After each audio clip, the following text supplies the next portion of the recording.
राम राम राम राम राम राम राम राम राम नारायण नारायण। यज्ञ कर्म समुद्भव है।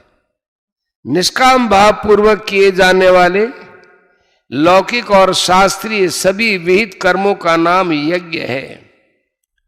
ब्रह्मचारी के लिए अग्निहोत्र करना यज्ञ है, ऐसे स्त्रियों के लिए रसोई बनाना यज्ञ है। आयुर्वेद का ज्ञाता केवल लोगों के हित के लिए वैद्यक कर्म करे तो उसके लिए वही यज्ञ है। इसी तरह विद्यार्थी अपने अध्ययन को और व्यापारी अपने व्यापार को यज्ञ मान सकते हैं, यदि वह दूसरे के हित के लिए निष्काम भाव से किया जाए तो। इस प्रकार वर्ण, आश्रम, देश, काल की मर्यादा रखकर निष्काम भाव से किए गए सभी शास्त्र विहित कर्तव्य कर्म यज्ञ रूप होते हैं। यज्ञ किसी भी प्रकार का हो, क्रियाजन्य ही होता है। संख्या, भिलावा आदि विषों को भी वैद्य लोग जब शुद्ध करके औषध रूप में देते हैं तब वे विष भी अमृत की तरह होकर बड़े बड़े रोगों को दूर करने वाले हो जाते हैं। इसी प्रकार कामना, ममता, आसक्ति, पक्षपात, विषमता, स्वार्थ, अभिमान आदि ये सब कर्मों में विष के समान हैं। कर्मों के इस विषैले भाग को निकाल देने पर वे कर्म अमृतमय होकर जन्म मरण रूप महान रोग को दूर करने वाले बन जाते हैं। ऐसे अमृतमय कर्म ही यज्ञ कहलाते हैं। कर्म ब्रह्मोद्भवम विद्धि, वेद कर्तव्य कर्मों को करने की विधि बताते हैं। 4:32 मनुष्य को कर्तव्य कर्म करने की विधि का ज्ञान वेद से होने के कारण ही कर्मों को वेद से उत्पन्न कहा गया है। वेद शब्द के अंतर्गत ऋग्वेद, यजुर्वेद, सामवेद और अथर्ववेद के साथ साथ स्मृति, पुराण, इतिहास जैसे रामायण, महाभारत आदि एवं भिन्न भिन्न संप्रदाय के आचार्यों के अनुभवात्मक वचन इत्यादि समस्त वेदानुकूल सत्शास्त्रों को ग्रहण कर लेना चाहिए। ब्रह्माक्षर समुद्भवम, यहां ब्रह्म पद वेद का वाचक है। वेद सच्चिदानंद घन परमात्मा से ही प्रकट हुए हैं। गीता 17:23। इस प्रकार परमात्मा सबके मूल हुए। परमात्मा से वेद प्रकट होते हैं। वेद कर्तव्य पालन की विधि बताते हैं। मनुष्य उस कर्तव्य का विधि पूर्वक पालन करते हैं।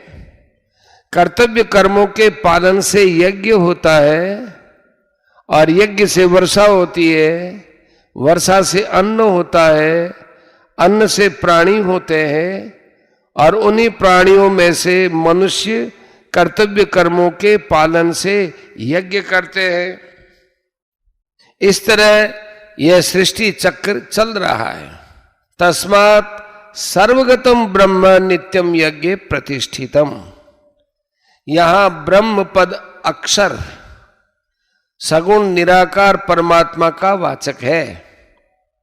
अतः सर्वगत सर्वव्यापी परमात्मा है, वेद नहीं।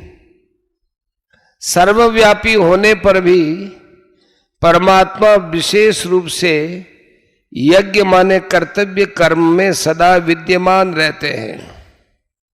तात्पर्य यह है कि जहां निष्काम भाव से कर्तव्य कर्म का पालन किया जाता है वहां परमात्मा रहते हैं। अतः परमात्मा प्राप्ति चाहने वाले मनुष्य अपने कर्तव्य कर्मों के द्वारा उन्हें सुगमता पूर्वक प्राप्त कर सकते हैं। स्वकर्मणा तमभ्यर्च्य सिद्धिम विन्दति मानव। 1846। शंका, परमात्मा सर्वव्यापी है, तब उन्हें केवल यज्ञ में नित्य प्रतिष्ठित क्यों कहा गया? क्या वे दूसरी जगह नित्य प्रतिष्ठित नहीं है? समाधान, परमात्मा तो सभी जगह समान रूप से नित्य विद्यमान है। वे अनित्य और एक देशीय नहीं है, इसलिए उन्हें यहां सर्वगत कहा गया है। यज्ञ माने कर्तव्य कर्म में नित्य प्रतिष्ठित कहने का तात्पर्य यह है कि यज्ञ उनका उपलब्धि स्थान है। जमीन में सर्वत्र जल रहने पर भी वह कुएं आदि से ही उपलब्धि होता है, सब जगह से नहीं। पाइप में सर्वत्र जल रहने पर भी जल वहीं से प्राप्त होता है जहां टूटी या छिद्र होता है। ऐसे ही सर्वगत होने पर भी परमात्मा यज्ञ से ही प्राप्त होते हैं। अपने लिए कर्म करने से तथा जड़ता शरीर आदि के साथ अपना संबंध मानने से सर्वव्यापी परमात्मा की प्राप्ति में बाधा आ जाती है। निष्काम भाव पूर्वक केवल दूसरों के हित के लिए अपने कर्तव्य का पालन करने से ये बाधा हट जाती है और नित्य प्राप्त परमात्मा का स्वतः अनुभव हो जाता है। यही कारण है कि भगवान अर्जुन को, जो कि अपने कर्तव्य से हटना चाहते थे, अनेक युक्तियों से कर्तव्य का पालन करने पर जोर दे रहे हैं।